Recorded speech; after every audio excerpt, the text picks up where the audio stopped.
welcome to Room Escape Divas, your podcast on everything escape rooms. Today, we are going to be discussing online escape games, and we are joined today by Lee Ballin. Woo! Whoops, I banged my microphone. Sorry about that, man. Pans. That's okay. Hopefully it won't. It's probably just going to be horrible in the recording. Hopefully not. Now, my name is Errol. And I'm Amanda. And we decided to talk about online escape rooms because I don't know how long are we in now? We're in like 5-6 months. We are like in month 9, I think, right now. In lockdown. regards to like online escape rooms, and you've done like hundreds of them now, haven't you, man? You don't keep track. Hundreds. You don't keep track of how many you do. I don't keep track, and then everybody gets confused as to why I don't have a spreadsheet. And why don't you? You're like an accountant, bookkeeper person. You love Excel. I do love Excel, but I feel like don't you like graphs? I live my life in Excel, and maybe sometimes I want some aspects of my life to not have a spreadsheet with them, I don't understand that. Spreadsheets are awesome. Oh, they are. Man, I'm lazy. I want to have fun with my games. I don't want to keep stats on my games. Why not? It, like, for example, sometimes you'll go back, what is that game I really liked? And you won't remember. But if you kept track of it, then there you go. Now, to be fair, I actually haven't kept track of my online games. I should, but there's a reason, and that's the reason for this podcast, is that I'm not as a huge a fan of them as Manpans are. I've still played a number of them, but before we get into that, we get into the whole topic of escape rooms, online escape rooms, we probably should give our excuse of why Mike and Ruby aren't here.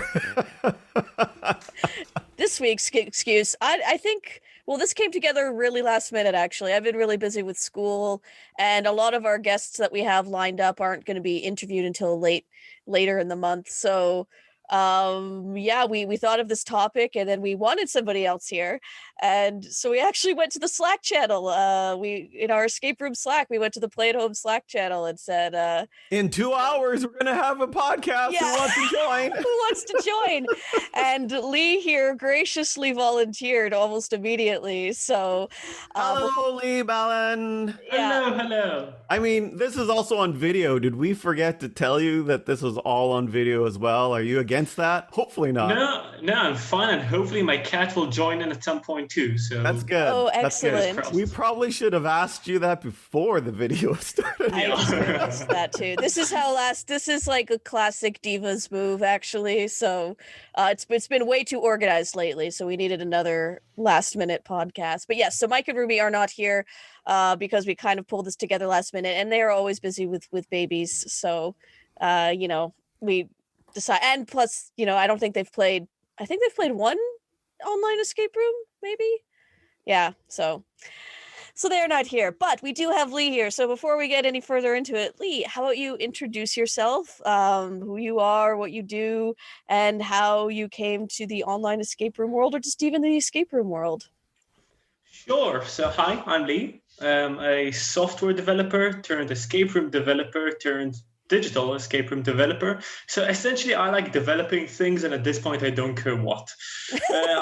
I started as a hobby a few years back, and then I decided to quit my day job in order to pursue developing games, and it's been an absolute pleasure.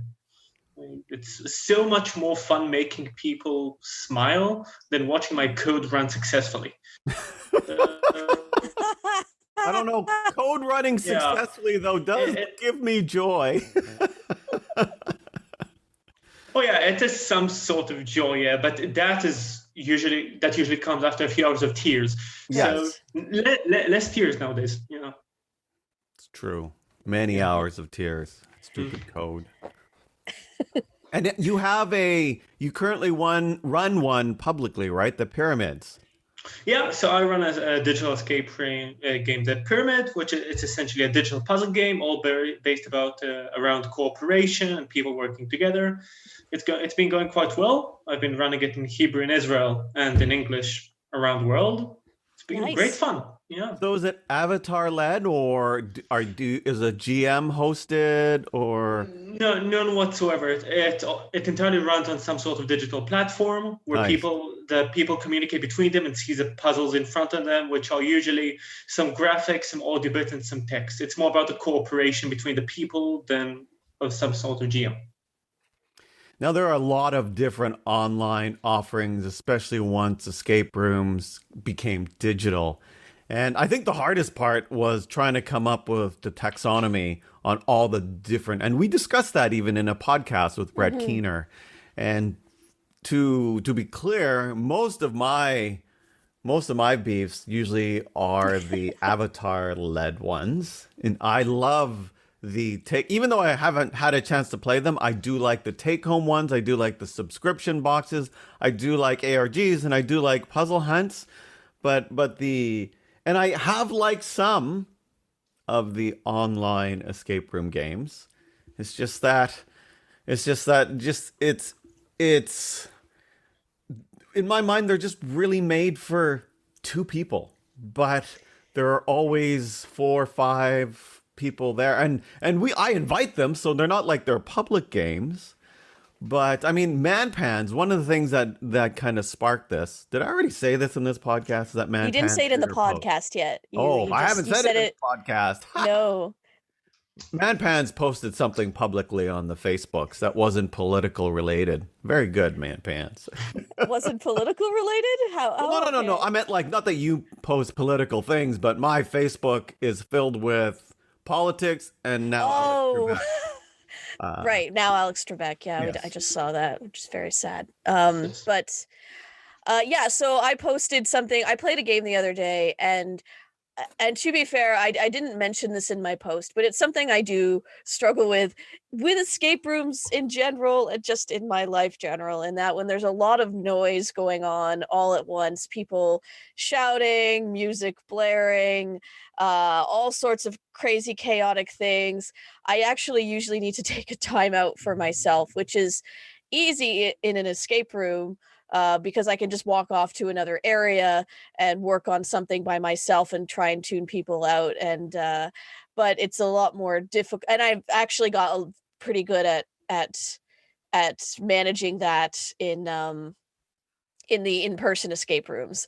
But in an online escape room, I was finding that I was getting pretty frustrated pretty quickly, and my brain, I think it's the only way I could describe it. My brain felt overloaded with just all the sensory things going on, the cameras moving, there's a soundtrack playing, my teammates are all talking at once, trying to order the avatar to do something, and it's not their fault, like they're doing what the game is designed to do. But I did something for the first time that I'd never done before, which is I actually said I have to go to I think I said I have to go to the bathroom. So I like turned off my camera, turned off my mic, and walked away for about 5 minutes or so, it turned out. And I came back, and it made all the difference in the world, because I found that, like, with that really funneled experience, there's no escape from it, pun intended. And 5 minutes is a retroactively, long time. Did you miss something? no, I might have, maybe I'm overcounting, it might have just been 3 minutes or so, but Still a long time in escape room. That could be It's- like one whole puzzle. it's still a long time. And it was, I think I came back and they were all working, like they had all gotten to the next point by that point, and I kind of just sat there for a few minutes until they finished that puzzle. Like, I didn't want to interfere, and then they went on, because I find with these online formats, because it's so funneled, it's not like you can spread out and all do different puzzles at the same time. Now, that's not all escape rooms. The games like Agent Venture, for instance, people can go off and do their own puzzles. But you've done a lot. So you say games Yeah. like Agent Venture. How many other games are like that? Not many. That's what I was going to get to that. Like, the bulk of the games I've played, at least, you're all working on one puzzle at the same time, because that's all really where you can point to. There are workarounds to it, like if there's an inventory system or something in the online escape room, like you might choose to start looking at a document while everybody else is searching around the room still. But because we're all kind of stuck on the one puzzle most of the time, I find that it's a lot easier to just sort of back out and sit there while everybody else solves, if I need that break. But it's something I might do. I won't go away as long as like 2 or 3 minutes again, but it was a loud soundtrack. It was like overbearingly loud, and a lot of other, like, it wasn't their fault. Like, all of my other teammates loved it, but it was just too much for me, and so I made that move. So I don't know. That's kind of what prompted this, because we just wanted to start talking about what are some of the pros and cons to these online rooms, and how do we play them differently than, say, an in-person escape room, because of the new limitations that are there, or because of the new opportunities that are there. So yeah, I don't know what your experience has been so far, Lee, with playing these games. Yeah, so the experience has been quite good so far. I mean, in the beginning of this pandemic, when the concept was first introduced, I was quite skeptical of it. And my general decision was, okay, this is a nice concept. It will pass very soon. So will the pandemic. As the pandemic started staying here, I understood I need to give it a shot. And I was very surprised. I do enjoy them. I do agree that they have some issues. I mean, even what you mentioned about in normal escape rooms, you have the ability to back out and start looking at a different puzzle. In these rooms, it's mostly impossible. And even if it is possible, at least in the real rooms, after you solve that side puzzle, you have that a few moments, you and your team, to discuss between you what you've experienced versus what we experienced. In these rooms, that's not really possible, because straight after a puzzle is solved, the GM usually moves you forward to the next one. Mm-hmm. So I've played some wonderful games of many kinds lately. I've played a few which I hated, but I'm still not sure where I am and my general opinion about it. Yeah. And Errol has Errol had a great rant going beforehand. Now he's all silent. What were you saying before, Errol, before we stopped you and said, let's actually start the podcast before? Well, I know I keep forgetting, because I have complained about this before, because I am a diva, and still at the moment I do enjoy them. The ones that are good, but at the same time, when I play an escape room, or when people invite me to do an online escape room, I'm almost doing it more to support the escape room industry than I am because I really enjoy it. Because I have found, when it comes to the hierarchy of the games that is available to me that I can play, and there are a lot of them, right? There are many things on screen that is trying to get my attention. Online escape rooms is not the top one. There are, I can scroll through YouTube and find all sorts of fun things. Right? Or if I'm going to play an online board game, or if I'm going to play a multiplayer game. Right now there's an awful lot of things that I'm doing that are all project based. So, I mean, the nice thing about an online escape room that it's only an hour, and one might think, wait, that's usually a bad thing because you're paying a lot of money for only 1 hour. But I think that kind of restricts me, as opposed to if I let's open up Satisfactory, and then 7 hours later, that's just bad. So I guess it is kind of nice that it is restricted that way, but that's really pushing it. Now, this is not to say that I don't enjoy it. No, I love interacting with the NPCs and I think a lot of escape rooms are realizing that the GM is super important. They didn't care about the GM as much in a real life escape room. It's just throw that teenager in there. Oh, he's got a big lisp, and he still cracks in his voice because he's barely 14, but it's fine. He'll be fine. Don't make fun of lisps. Goodness. But, or the person can't act, or the person, is falling asleep in the room. It doesn't matter. But now they realize that it's the GM that has to drive the room, and they have to really understand the players. And if it's an actor, beforehand, people probably would have thought to themselves, I don't like actors in a room. Now they can't get around it, for the most part. Yeah. And now they want to see a really good actor in a room, as opposed to not. Now, again, this is different for when you have like an online game in general, like not, you know, like the take home ones or experiences that are not game host led, then obviously then you can do it at your own pace. And those ones I like. But yeah, and again, the main crux is in the end, I haven't seen a good game that more than two people is really required. Unless you're shoehorned into it because the game requires it. But in the end, really, it could just always just be two people playing it, or even one, and it would Or even one. Yeah. and it would be Yeah. fine. Now that's not a viable uh, business model. It's just like, okay, I'm gonna spend 2 hours with one person and charge them $10, but yeah. I think that's the positive thing that's come out of it is the creativity I've seen with the game hosts that hasn't always been that present in real life escape rooms or in the in-person versions. The amount of effort now being put into character work, or and it doesn't have to be like they have all this backstory or everything. They just have an interesting personality, or they're funny, or they're scared and you want to protect them.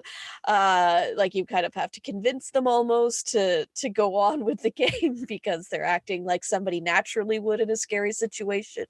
But the like I've seen a couple of ones I love. Like I don't know if you've played drag, what was it called?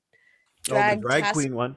the drag queen one. Yeah, Yeah, that Drag sounds Task fun. Force. That's in China. It is fun, and it's like, again, the escape room itself is pretty standard, but the character that you're talking to throughout, which is a robot, is just so fantastic. And this game host's improv abilities to go along to answer whatever questions you have is pretty great, and they will think of an answer for everything. Well, um I have a question. yeah. This will be a question to both of you. I do know back in the day when we used to run our events and had NPCs and actors that you could interact with, there were a lot of people that shied away from that because you had to interact with people. Do people find now within online games? Now, I'm not that person. I will interact with that actor far more than the actor wants me to interact with them. But now that we have this abstraction of the screen, do people who are scared of that, do they feel it's easier or not? I don't know. So I generally hate actors in rooms Yeah. because usually they are ridiculously awkward. And watching a guy who is a sad clown but with a mysterious past is not good when I know just 2 minutes ago he spoke to us in a lobby and he just leaves 2 streets away, etc. But I think these kind of situations do allow, it makes it easier to open up, because another positive thing about it is that inside the room, when an actor looks at me, I know he's looking at me and expecting me to react, oh, what a funny clown you are. But in this case, the actor is looking into the camera. And I know that even if I don't have something specific to say, the entire group are that same point of view and can save me in a sense. Right. Yeah, so the responsibility to advance the game is not on me anymore, in a sense, which makes life quite easier.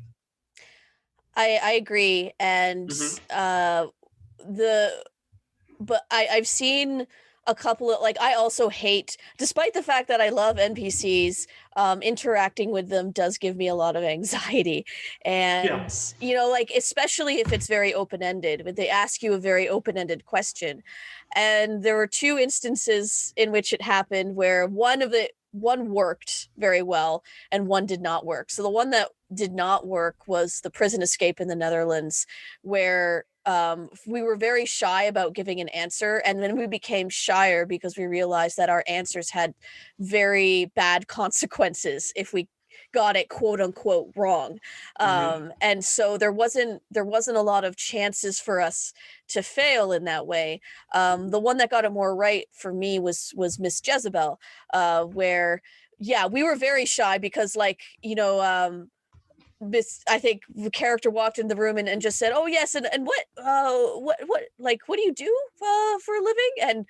And we all kind of froze up, and then somebody like kind of put forward an answer because like and they went with it. And so once we realized that we had a little bit more leeway to fail, and that that the actors themselves would cover for our mistakes or somehow incorporate it. There were a couple instances where you could maybe fail, I'm not sure, but it just made it a little bit more less stressful to try and just think of something to say. So I just find that when I feel like my answers are gonna like make or break the game, then I just freeze up entirely, and then it's not as fun.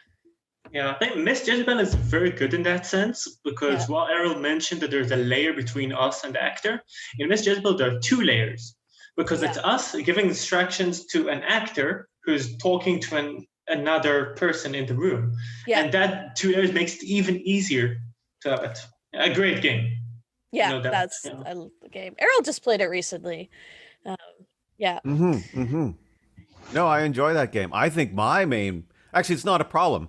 There's no problem with the game. For me, because of the time element, I didn't know. I wanted to play more, but I wasn't too sure how much time I had. And again, I also didn't know, like the extent of the ridiculousness. Sorry. So I wanted to try more things, but I didn't want to waste our time, right? And so I think I was probably far more laid back than I normally was. And I don't even know why, because in other games where the actor's improvising, sometimes I would just go wild.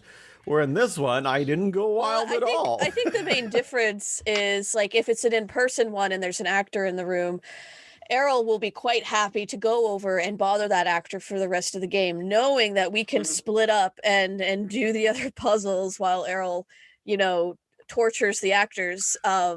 But I was thinking Agent November. Agent November. That one is... Because I went wild in Agent November. It just seemed I could, and I seemed to have... I think I was able to gauge better. And that's not a fault of either room. I was just able to gauge where we were in Agent November in regards to how far we are in the game, where I don't think I was able to do that in Jezebel so Agent November, well. for those who haven't played it, is almost like a British Inspector Gadget. That's the equivalent I could think of. Very goofy tone right from the start, and like you could tell him to do things, and he would either try it out or everybody would yell at Errol to stop suggesting things. Actually, I think I knew what it was in Agent November. And this is not a fault of any room. Because a solution, I can tell what was a real solution, and I can tell when I was having fun. Where within Jezebel, I actually couldn't tell. Like, is this going to be just only a fun thing, or is this part of the game and I need to find the right thing? Right. And if I don't, we'll fail. And I wasn't too sure on that. So I think I played more conservatively because of that. Yeah. Again, that's not a problem or fault. It was just just the play style I was. But I do love, but that's me, right? I just love going wild in a game, especially if there's an actor. So this wasn't a question for me. I was more interested in those who don't like interacting with actors, especially now that online escape rooms are far more into employing an actor or an NPC mechanic. Yeah, Agent November, in a sense, a good thing about it is that he put, I guess, most of his bets on the actor, in the sense that while other games have really great inventory systems or really great tech, this guy has created a room, I think, essentially in his office. Most jokes are not too high tech. They include so many jokes, and including Ziggy Game, he also makes fun of the lack of tech that he himself has. Yes. But the actor himself is so great. And I mean, from the moment the game began, literally from the first moment until the last one, I smiled. He is, for me, the best example for what an actor should be in that sense. Because they've created the game for this medium. They haven't adapted an existing game, which is great. It's fantastic stuff. Yeah, no, I agree. Just from the very beginning of how he introduces you into the game. Oh, yeah, yeah, yeah, yeah. No, and then the games. Yeah, no, I agree. It was a lot of fun. Yeah. I and then I also but there are a lot of I got to remember what is going into spoiler territory or not, right? Because when we talk about the I'm too scared to make a mistake, the is it Omescape? The who does the artist assassin one? Oh, I have their tab open online. I must play that game. Is it Yeah, that one? I've no idea. Yeah, I think it's them. Yeah. I played it with you, man. Pants, come on. Oh, we played an Ovescape game together? No, the artist assassin one. Oh, yeah. Is that Omescape or is that somebody else? I can't remember the Or is that companies Scrap? ever. Oh, I'm gonna go take a look because I don't Okay. want to You don't want to make a mistake and Well, no, I don't want to. We're it's like, uh, yeah. so It's we can tell the people if they want to try and find it. Yeah, I think it is Pursuit, Omescape, San Jose, Pursuit of the Assassin Artist. Yeah. Yeah, Right. yeah, it is Omescape. And the great thing that they have in there is that it gives you permission to make mistakes. In fact, you probably Right. should make mistakes. yes. Yes. Oh yeah. Yeah. Like, is that spoiler territory? No, I don't think that is. Yeah. Um Still, they yeah. still, yeah. But then That one was very interesting. yeah, because I found that, I mean, like when we played, there were a lot of people that were really scared to do things. Like, just do it. Come on, it'll be fine. Yeah. Once we knew we had the permission to make those mistakes, and in fact, yeah, like it was a lot easier. Or it was just a lot more, it made it a lot more fun, and it took the pressure off slightly. The only pressure that we really felt was like how far back are we going to get sent, I guess. But Yeah, don't that worry about it, Lee. We'll play yeah. it. Don't listen to No, me. no, no. I'll play it. Don't worry. And don't be afraid to make mistakes. Yeah. Yes. There you go. Yes. Yeah. I remember giving suggestions. No, I don't want to because like, no, it should be fine. Was that me? No, it wasn't just you, man, Pans. It was like half. Margot and yeah. And so we kept trying and trying things, and we're going, no, I think we can, like, no. Oh yeah, Life was a bit like that. Yeah, I remember that now. Yeah. But it was a lot of fun. So I do like what I am liking about the online escape rooms is that people are very quick because after they pivoted, then they started to experiment and try different things there. And there's some great tech out there that I'm very impressed when people are now doing overlays like Project Avatar, for instance. Project Avatar, right?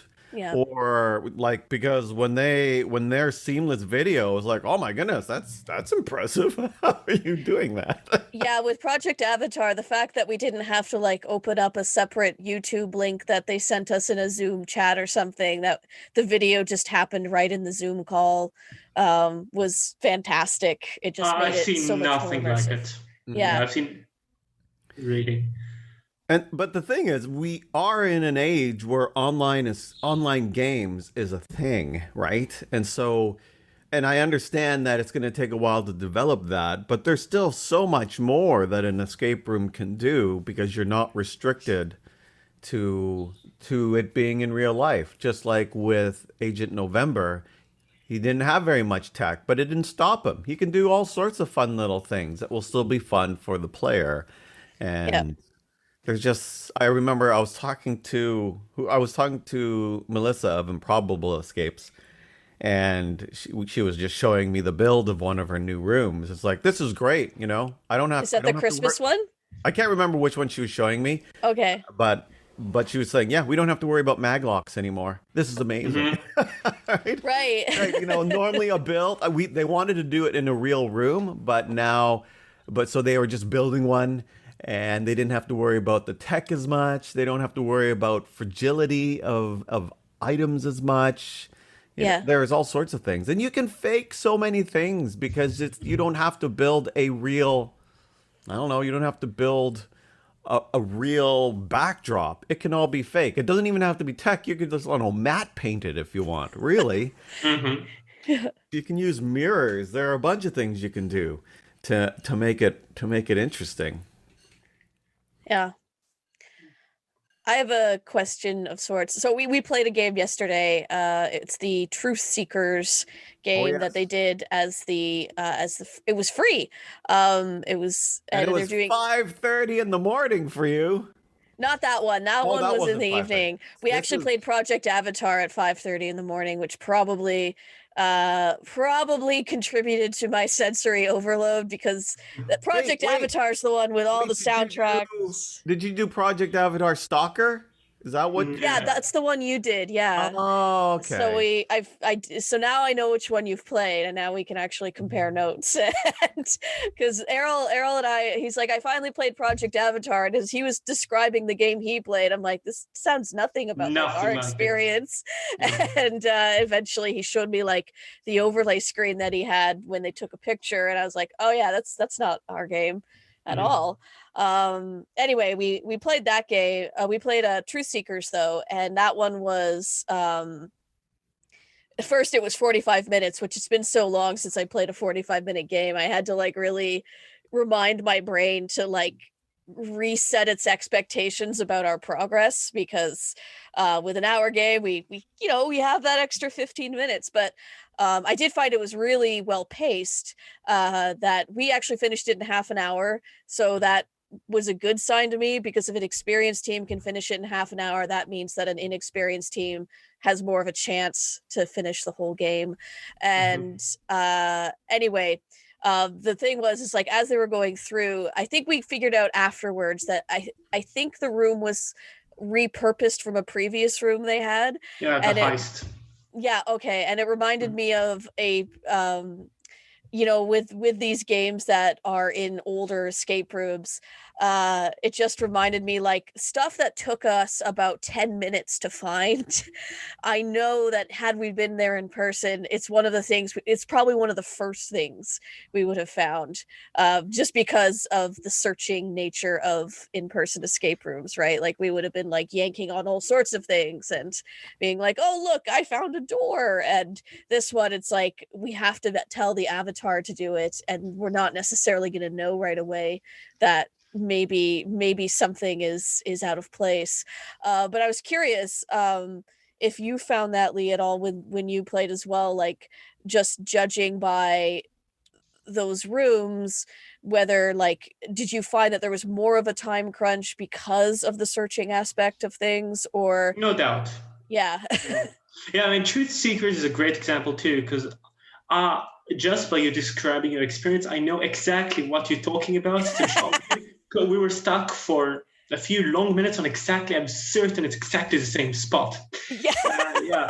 So one of the things that I think are important when people are adapting their physical escape rooms to digital ones is taking the search part and either removing it or reducing it or finding a way to make it more accessible. Because the alternative is basically telling the guy, touch that, press that, pull on that. Oh, great, pull on that. What's that? Pull, yeah, etc. Yeah. So that's a very important factor of the game, which could be sometimes slightly problematic. On the other hand, Truth Seekers had one of the things they've done, which was really good, I believe, is that there is a certain element that they've added that can only work if you're playing the game remotely. Uh, Yes. yeah, which I think was great because that thing, without giving anything away, Yeah. after the game has ended, me and my team have spent another extra 30 minutes or so on a conversation just debating between us what exactly happened there. We ended up making a bet between us and talking to the TEG guys just to understand who won. So I love those parts about rooms who take it one step extra. They don't only adapt to the room, but they also Mhm. advance it in a sense. It's very true. I really liked when You Escape, even before the whole pandemic thing happened. You Escape started to do these home games that you can play online. I haven't played as many of them only because he's in Greece, and so they have the time zones are hard. But it's great because he had different puzzles than normal because he was the one interacting with them, and he took advantage of the medium that he was using, and you didn't have to worry about these search puzzles. It's like, in adventure games, there's this term called pixel hunting. And then what you had to do was just try to find and click the right pixel. And it's like, oh, look, online escape rooms has finally brought that annoyance to the real world. Thank you. It was like, oh. And so I have done rooms where I've just been so angry because I just didn't want to just say, just like you said, Lee, could you just turn to the right a little bit? No, just more. Oh, no, you went too far.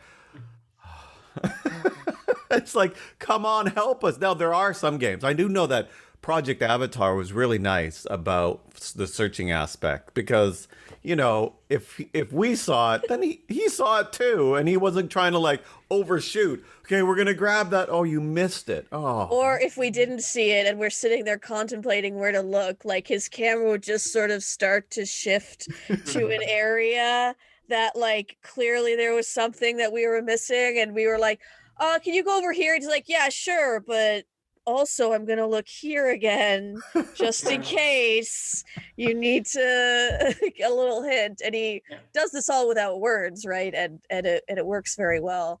So the other thing that Truth Seekers did very well, I say like, yeah, like there were searching things in there, but one of the things they did well, as soon as the guy enters, the game host enters the room, he just started going, okay, I'm in the room and there's this and there's this and there's this and there's this. And he just started listing things off and kind of taking that burden off of us, which I think worked well within the 45-minute time limit.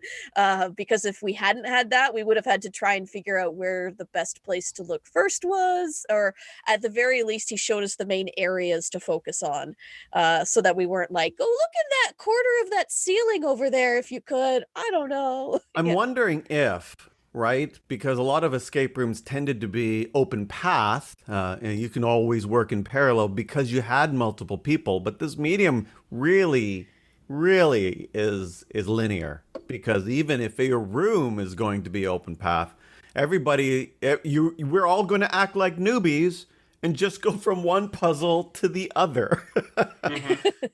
If you do have an inventory system so that we can go in parallel, then sometimes I have done that.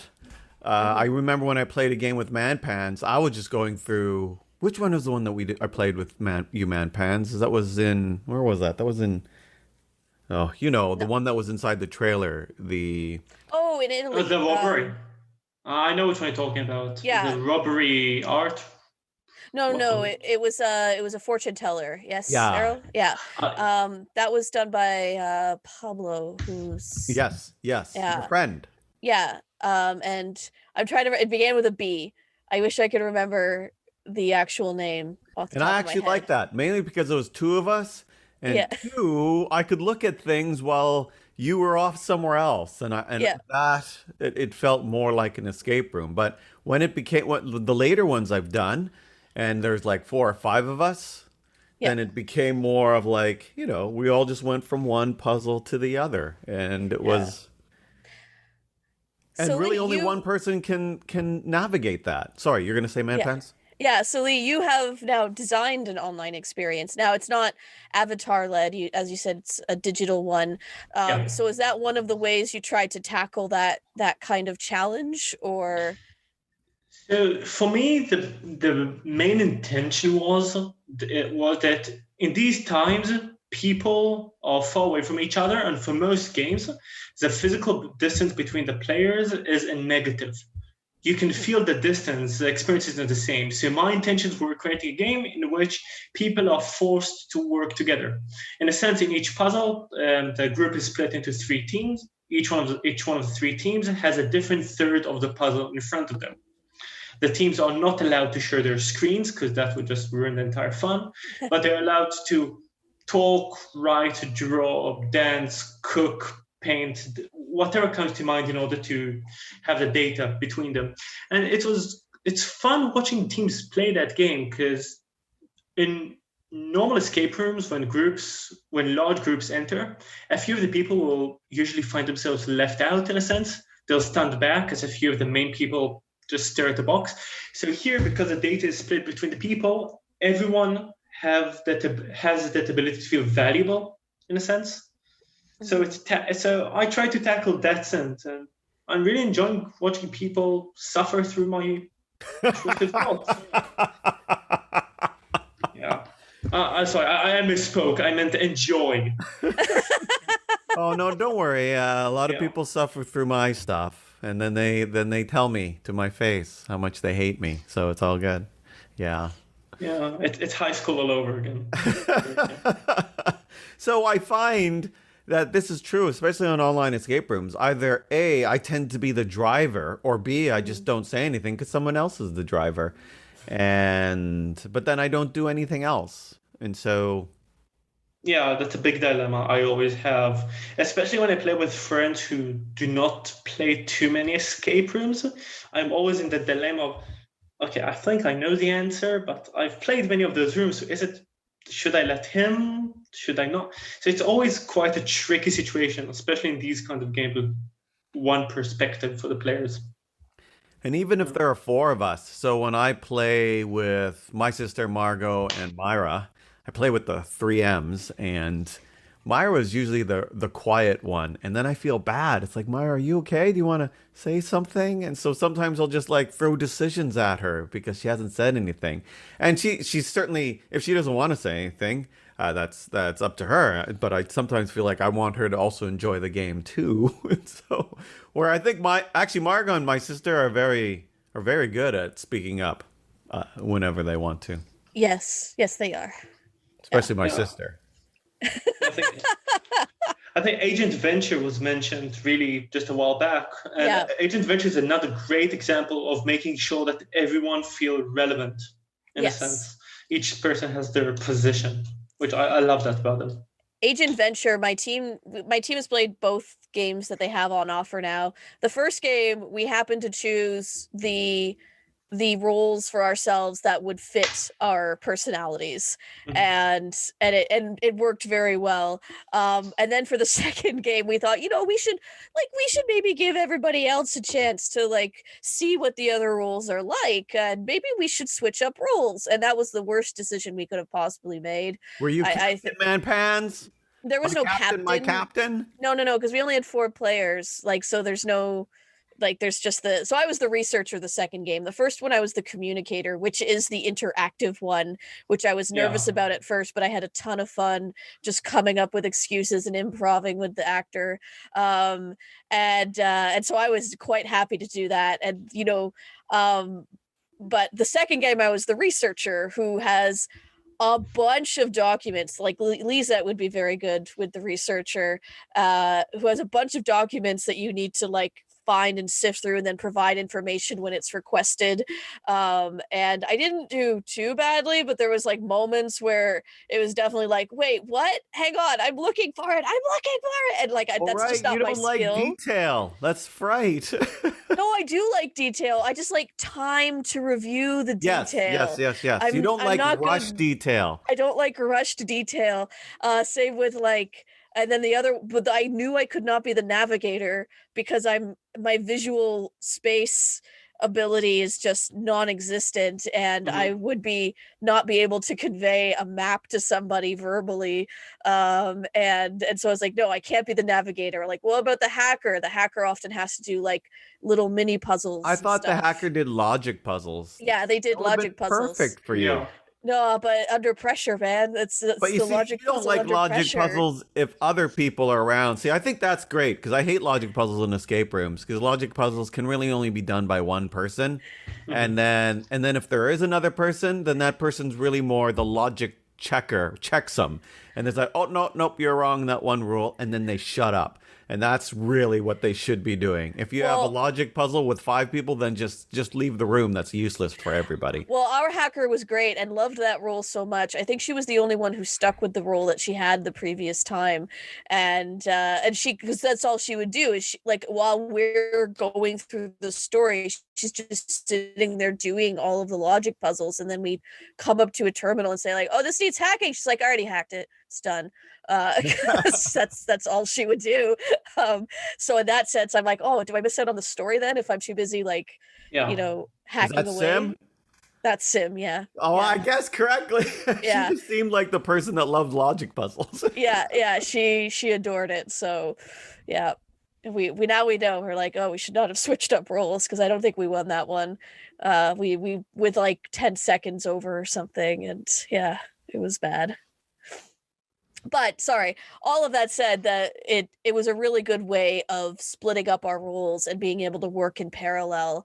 And then not only that, but the great thing about Agent Venture, and I haven't seen many other escape rooms do this, and I think they have a lot of freedom because they're audio based mostly. And so So in other they words, you have don't have a visual thing? What do you mean by audio based? Just to clarify. yeah, it means that like the main action that's happening, like we have pictures of the documents, we have maps, we have like that kind of thing, but the actual game is audio only. So it's the game host narrating what you see in the room. And so because of that, I think one of the freedoms that they had was to design multiple ways that you could solve a problem. So if the hacker wasn't doing that well, for instance, that's not, hacking is not the only way you might not be able to get over an obstacle. Maybe the communicator could call somebody from repair services to like fix the problem or something and let them through. So that gave a lot more freedom because it meant that there was less stress if you were bad at your role. And there's always somebody who could cover you. Although And that sounds like more of built into the actual game mechanic than it Yeah. being audio only. So, what do you mean? well, I asked you what you meant by. I mean, sorry, but it sounds like they built a very robust game mechanic but you didn't. But that could still be done if it was visual, could it not? It could, but I can't see it would take a lot of time to like make graphics and stuff or whatever, what have you. It just meant like there was more ability for the game host to adapt to our decisions and just simply describe, okay, now the elevator explodes or something like that. And so I think it just gave, they were less limited by their physical space. They could adapt to whatever decision we decided to do. So that might be Yeah. a challenge for any online escape room. If you have, I know, I'm a just saying, like, physical room, if they you can try it. choose if you choose to go the audio only route, that's like a benefit you could have, like There that. aren't very many audio only escape rooms, though. Yeah, Other than I fell in love with the concept completely of audio games. I think Perusal have been doing them quite a few, which are fantastic. The one that blew my mind that you had, Jen, a while back with the Eldritch Garden. Oh yeah. right, yeah. I think her games are a piece of art, a complete piece of art, and I've told her that repeatedly. And her games also serve as a great example of the way for a game to be dynamic in a way that the physical game will never be able to be. Because without giving anything away, her mind is convoluted enough for her to be able to, for the story to be robust enough and for her to be able to adapt to anything you'll attempt to do in her games, which is fantastic. So at some point, I started enjoying audio games more than visual games, surprisingly, because they give you that kind of ability, and they also give you that a much closer interaction with the GM. In a sense, the GM is suddenly your conversation partner and not just your extension, in a sense, which is great. Yeah. I think it's also because she's a math teacher. Those math people. Yeah. Well, she was able to, she wasn't restricted by her physical space, and so she was able to make these worlds that are much more fantastical than say a normal like in-person escape room might be. And that's to your point, Errol. Yes, what I was talking about was a game mechanic, but a game mechanic made easier by the lack of restrictions that a visual or physical space might entail. Like, it felt like a Telltale game almost, like a video game that would take like years and years to make, because it has to be based on your choices and stuff. But this way, somebody can easily adapt to it like Dungeons and Dragons style. So I wonder too, you could probably do the whole, the Foley thing where people would have like those buttons in front of them where they can like press different sound effects if you were to do one of those live games. that'd be fun. Yeah. Elevator. There it goes. Oh, no, I found a cat. Meow. Yeah, I mean, to make one of those games happen, I expect the game master to sit in a side room with basically full of props around him, just waiting for whatever decision you make. Just grab stuff, run frantically, run back, try to catch his breath. You make another stupid mistake, and just run. It's impossible to to get to that level. Yeah. Oh, goodness. I'm still shocked I haven't seen too many escape rooms do multiple cameras, though. You would think that'd be easy to do. So there's the one in Florida that's trying it out, right? Jack Oh, yeah. Rose. Sorry, not multiple avatars, which would be cool. I think multiple avatars would be cool. But, the whole multiple cameras, like you're in a security building and you have to like switch between different cameras. And then you can like follow. That'd be kind of fun too. Well, that's what the Prison Escape tried to do. They tried to have multiple camera views, and so you would switch to a camera view with a security guard, and try to talk to them, and then you'd switch back to a prison cell security camera and see what things in there could help you. So they did try that. We just made all the mistakes and failed in 5 minutes. Although I can imagine resource-wise, if it's just one person playing one character, but you could have like both cameras up. I mean, it is Zoom. We have Lee, myself, and you, Pants, all in the same picture. I've seen one room attempting that. There's some room which, for the love of me, I can't remember their name, where you can see the point of view of the actor, and you can also see the security camera in the corner. So when she does something, you can actually see something swinging open behind her, which is that's cool. Important. It's so important. Yeah, that is cool. I can't remember the name. Yeah, so I guess this kind of leads to another good question, which is what would you like to see more of from the online versions of these escape rooms? Like, I would like to see a properly done horror game. That'd be kind of fun if you think about it. There are a number, if you think of, I mean, you like horror. Lee is shaking his head emphatically. No. But if you think about, what is that show you love there, Pants? Paranormal Thingy Bang?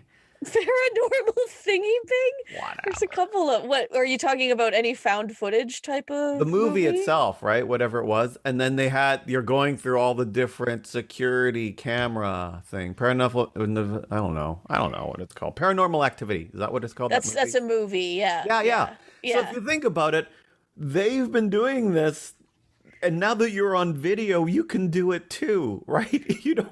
There's all sorts of things you can do. Like if you have like all of this footage set up, and then you could have your main character be, hey, I'm going to be a paranormal investigator. I'm setting these things up, and then you can see different cameras around the spooky house. And then all of a sudden it's like, did you see that opening in that other camera? And you can go over there, different things like that where you can do more of an immersive thing. Because now it's just like we're guiding a person through an avatar. We only have their eyes as they're attached to this nice little iPhone. But there are things, you can have more than one camera on there. And then you can have really scary stuff happening.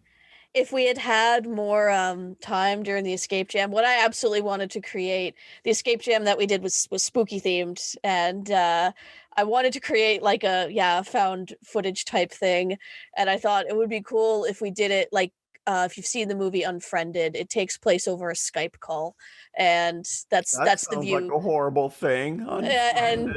and it would be like if during it, like we had a couple of players and a couple of actors, and then one of the actors, their video turns off, and when it comes back on, there's something or someone standing behind Yeah. them, or You like could things do like that. that. I was like, that would be fun to play around with. Or like the whole trope of like only the camera can catch a ghost, and so the person's there but they can't see the ghost, but we have the camera on them and we can see it. It's like, turn around, there's something behind you.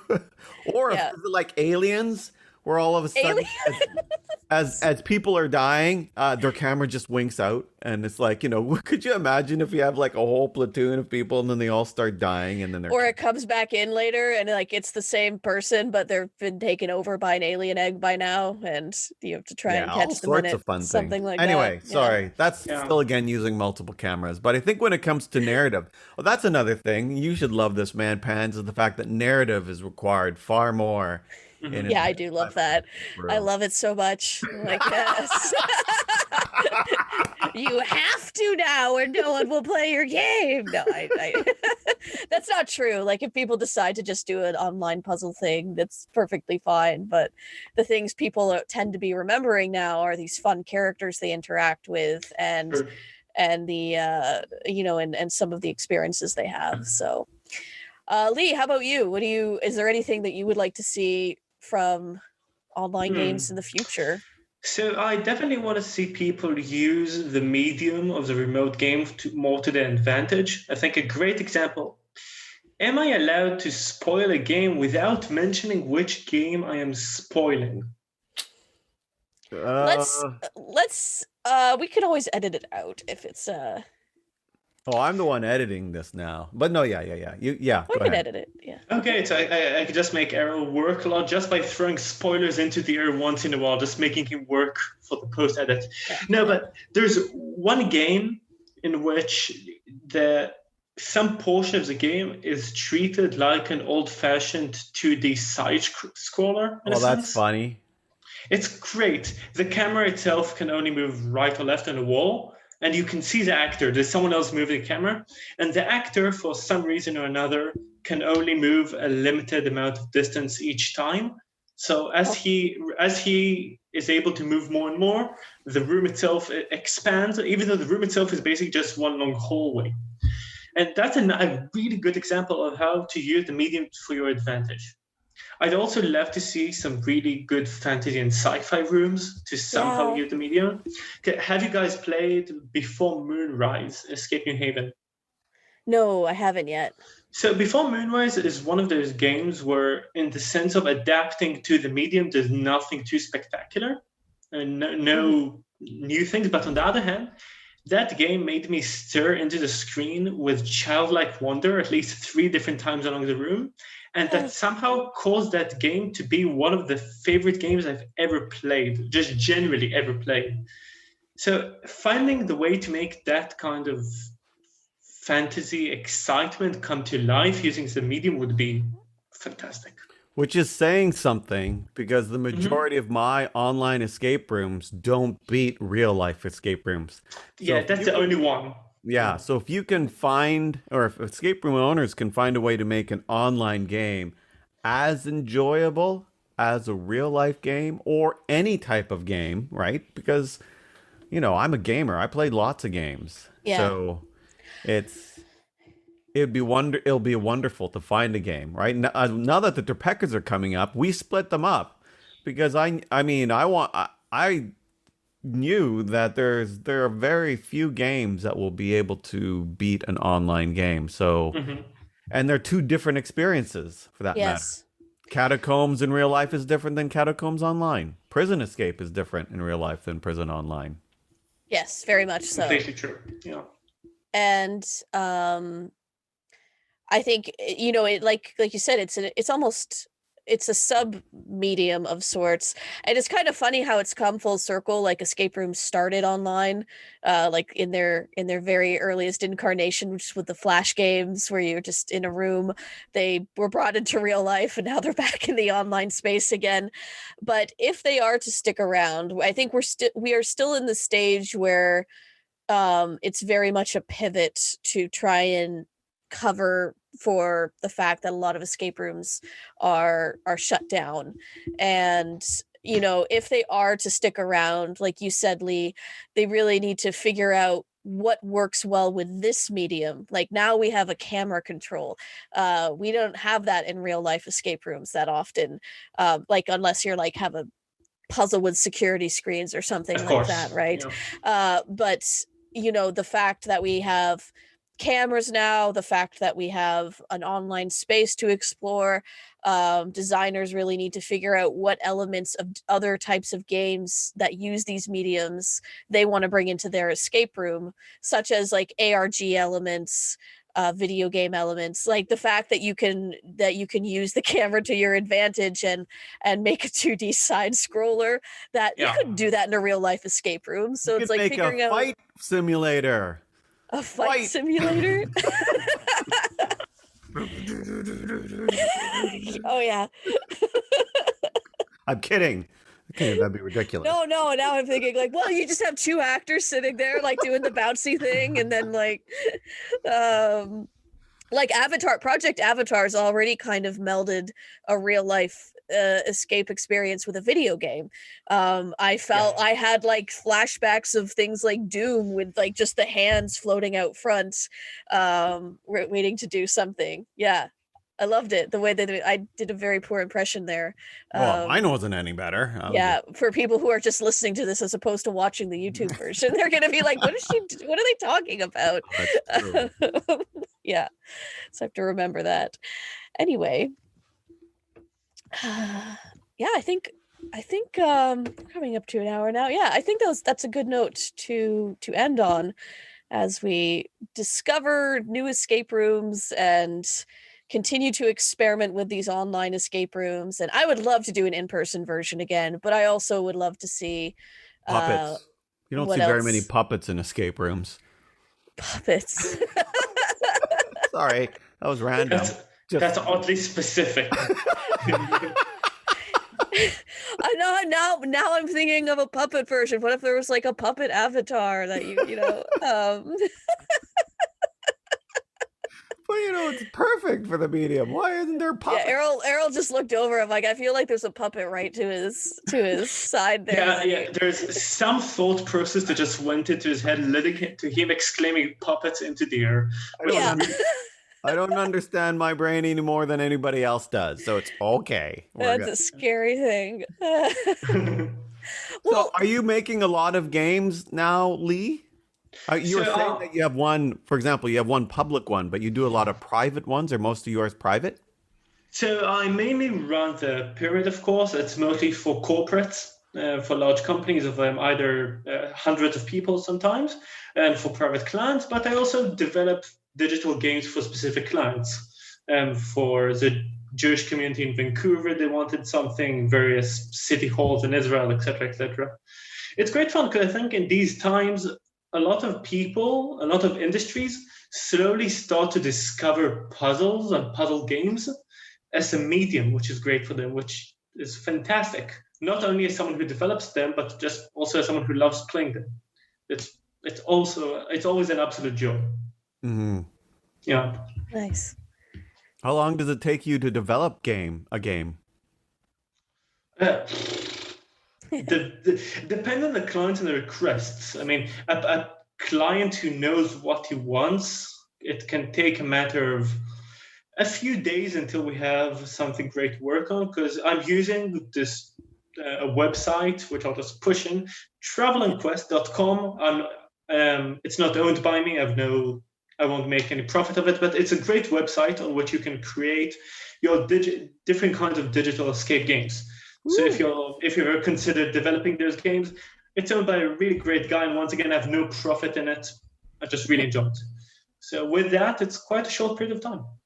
So sorry, let's get back to, because one of the things what a lot of people always want to find are platforms to create these types of games. It was really neat when I was in it was Shannon McDowell. She wanted to have a kind of like a remote work together thing. And they were showing me the back end for is it Buzzshot that has their inventory system for escape room? Escape. And so Yeah. they were, yeah. So they and they were showing me the back end of how you actually create that. And it's like, oh, that's kind of cool. And so finding more and more platforms for people to make online escape room games is great. And so this one is travelandquest.com. And True. I guess you can just create a new quest and it will give you different ways to gate it. And then I think I paused for a second. Is everybody there? Yeah. Yep. Yeah. And then, I mean, I actually haven't played your game. Sorry. So this just wanting to take a look at it. Do they offer ways for people to interact and show audio and video, and then it has proper ways to gate things to go from one puzzle to the next? So in Travel and Quest, you can't have the communication between the players aside of a chat option, but they support both outdoor games in which they have the GPS features, which come in quite useful, and you can see each other's battery percentage on the phone, which has, I'm not sure why that's useful, but it's always great. But they have many different ways for you to transition between one puzzle to the other. He has many great things. And another good thing which I really enjoy about that platform is that the guy who owns it is very enthusiastic about it. And when I created the pyramid, I came to him, I said, okay, I want to create a game. For that, I need the following features. And basically, if the features are cool enough, if he thinks that they're interesting enough, he'll get to it and make them happen. So he's a really good guy, a really good platform. And Nice. yeah, That That's sounds cool. like it's a lot of fun. Yeah. I'm surprised. I think I've received the requests. Like, I'd like to make a game. What can I use? I think I even saw one just recently on the Facebook enthusiast group. And if there were as a list, we should talk to Brett Keener to put up a list of different platforms you can use if you want True. to run. Master of lists. games. Yeah. Brad Keener. Because that'd be useful, right? I agree. But like, there have been times where I found things like, oh, this is really cute. There was one, and I've never been able to find it again. But you were able to have, it just allowed you to put in a password, and then it will show you a next thing of text. And it was all in the URL. So it wasn't even anything that you required any type of sign in for. It was just for very quick and easy fun puzzles. And then do you think I could find it again when somebody was asking, I just want a simple gating thing just for my simple puzzle? No, I can't find it. And I thought, crumbs, why didn't I write that down somewhere? Yeah. Brett, if you're watching this, we need you. You're the hero we need. We could also just message him after this. Just say, Brett. Yeah, I totally agree. That could be so valuable for so many people. Yeah. Mhm. And it's also a great way for people who don't design these kind of games, as a profession, even as a hobby. People just want to try and creating their puzzles. It's Mhm. always great to have great platforms to do so. Yep. Yeah. I concur.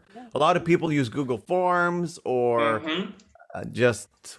and those are great too. And so just having because a lot of people say how to design puzzles, but we don't exactly have too many articles on different platforms to use. So yeah, somebody should get on that. It's not going to be me. Yeah. Well, thanks so much for joining us today, Lee. This has been a really Sure. good discussion. This is the and- first time I've seen you in real life. Yeah. Yeah, Wow. this is really Yes. exciting. Yeah, I usually see photos of you smiling a lot in different kinds of chats. Haven't seen you yet physically. This is a great opportunity. Hi guys, nice to meet you. Nice to meet Is you. it similar? Yeah, same smile for some reason. Yeah. Yeah. Mhm. It I was mean, coincidence, Consistent. I almost wonder, right? Because people have heard us or maybe have seen us in chat if they have different expectations of Manda and I when they actually meet us in real life. Did you have any expectations of man pants? Or I do remember one time somebody met me in real life and says, "Oh, you're an interesting shape." I'm thinking, "Oh, What? Did they actually say the word shape? yes." What? Because they met me in real life, so it wasn't even like online. It was just like, because we had always chatted on forums and everything, and they've just seen pictures of me, and then when they saw me in real life, that was the word they chose to use, was shape. And I thought, okay. Wow. And So don't worry, guys. Your shapes are as I expected them to be. You're perfectly shaped people. Perfect. Yeah. All right. Well, and lastly, if people want to find your game, where can they go?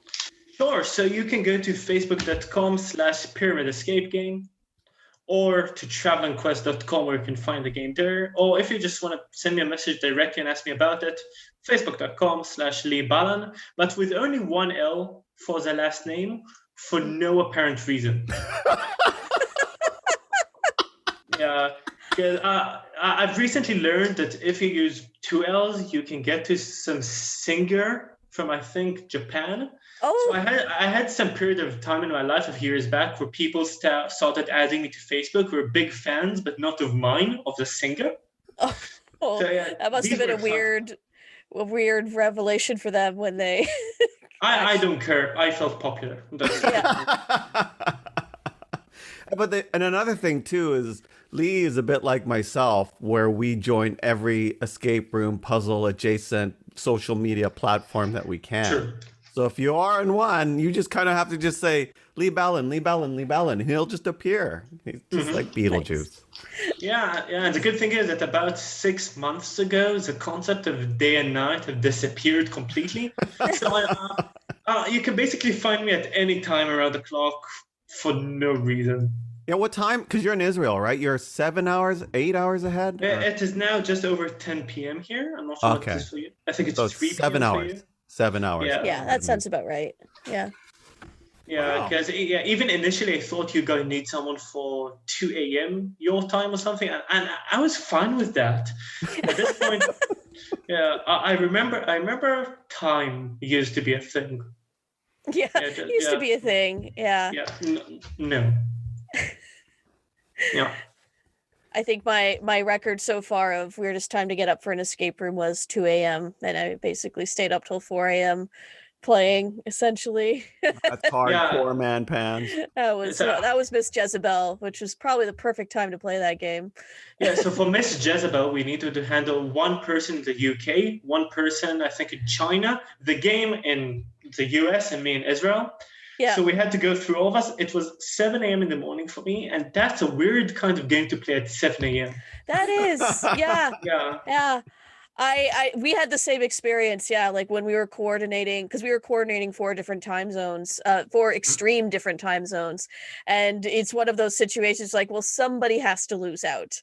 Like someone has to have the weird time zone because there's no way we can go encircle the entire globe and not have someone play at something like 3 a.m. So, yeah. You know, that is one other thing we didn't bring up when it comes to online escape rooms is that you have to now create your games for a global international market.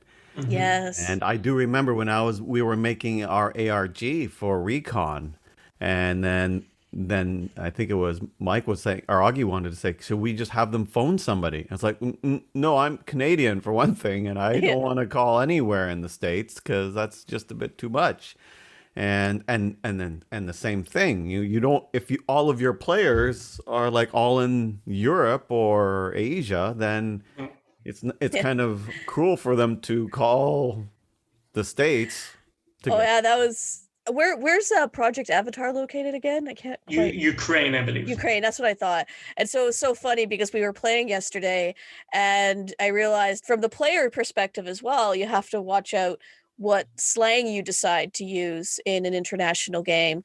Because we were telling someone wanted to tell the Avatar turn around, but instead of saying turn around, she just said 180 matey, and like the Avatar did nothing. And I was like, Sim, I think you need to actually tell him to turn around as opposed to like. Is one of your friends a pirate by any chance? I don't know. Yeah, Well, like, I think never heard that Australia, before. especially, don't they have all sorts of slang? Yeah, Australians just make up new slang every day, I feel like. So, yeah. Yeah. So that is one of the challenges of escape rooms, virtual ones. But on the other hand, that's one of the biggest advantages too. because at this point, when I go to a physical escape, when I used to go to physical escape rooms, it was for the game, for the puzzles. Mhm. At this point, a lot of the games I choose to go for are just for the social aspect too. One of the groups of Yeah. people I play with are just friends I met through this community, which I just play with because I enjoy the interactions with them, Yeah. and not only the game itself. Yeah. So that's another great thing about these times. And hopefully games will learn to embrace that too and enhance the social aspect too. I'm curious, like, if my online team, if we ever meet in real life and play a game in real life, how that will be different because we've tailored our team now to how to cooperate online, and it very much is a, like you said, a different experience with now, you know, like the person who normally might be the loudest in the room or something has even more control now, but we've worked out a good system in which we communicate with each other and stuff. And yeah, but I'm like, if we were in a real life room, how would that be different? Because searching is a whole other thing now. And yeah, it's interesting. I agree. At any rate, that was the encore to the sign off where we went on for another 10 minutes, but yes, so once again, thank you, and we will put your link as well in our description when we release the podcast. And I guess I will sign us off. So thanks everyone for listening, and if you have Thank you, Man Pans. If you have any well, no, not you. I mean the people listening. Yes, thank you, Errol, for thanking me and acknowledging me. You're a champion. If you want to share, if people listening want to share their own experiences as well, like, feel free to email us. So with that, I should just go straight to the sign off. And if you are ever thinking to yourself, hey, I want to be in a podcast, just hang out in the Play at Home channel. Yeah, because we will come fishing for guests. So there we go. So, Room Escape Divas is brought to you by Inverse Genius. You can go to inversegenius.com to find other fun podcasts just like this one. You can email us at roomescapedivas@gmail.com. We love getting emails. You can also go to our Facebook page and click the like button on the Room Escape Divas Facebook page. That is also where our community meetup information is. Every Friday at 6:30 p.m. Eastern Standard Time. I don't have a puppet. You don't have a puppet nearby. I'm sorry. I would totally do one right now if I had a puppet. So you're all wondering, does he have a puppet beside him? Don't. Yeah. That would be fun to do right now. Sorry, I interrupted. If you would like to see a puppet, I'm sure that at our community meetups, Errol will bring one out, because I think you have like 3 or 4 now, don't you? Weird, kind of creepy puppets. Anyway, what puppet isn't creepy? Anyway, and yeah, we have a good time. What you laughing for? Just because I paused? No, because I derailed you. You derailed me again. And if you are using Twitter, you could use the hashtag REDivas. Yeah, thanks, guys. Bye-bye. Bye.